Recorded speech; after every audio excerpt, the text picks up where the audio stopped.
అలాగే మళ్ళీ ఇప్పుడు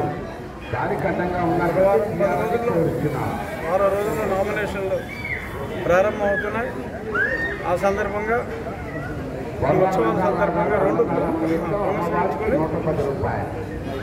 అమ్మవారికి పూజలు చేయడానికి నేను ఇక్కడికి రావడం జరిగింది.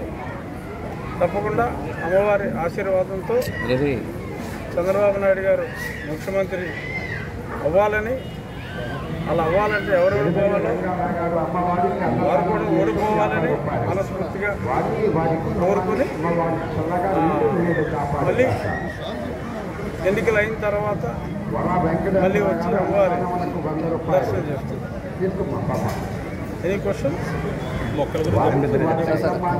గతంలో 5 సంవత్సరాల క్రితం ఇక్కడ ఒక 150 మొక్కలు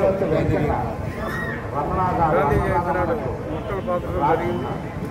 అప్పుడు పాతిన జమ్మి వృక్షానికి అప్పుడు మొక్క ఇప్పుడు ఆల్మోస్ట్ వృక్షానికి దగ్గరగా ఎదిగింది.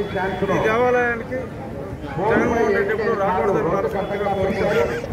ఎందుకంటే వృక్షాలు రక్షతి రక్షిత, ఎక్కడికి వెళ్ళినా అక్కడికి చెట్లు నడుచుకుంటూ పోతున్నాడు. సో మరి అటువంటి వాళ్ళు వృక్షాలకి దూరంగా ఉంచుదాం.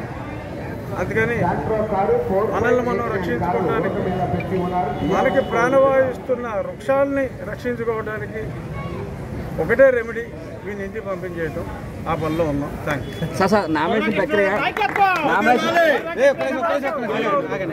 నామినేషన్ ప్రక్రియలో ఏ స్థానం నుంచి మీరు నామినేషన్ అయిపోతున్నారు సార్?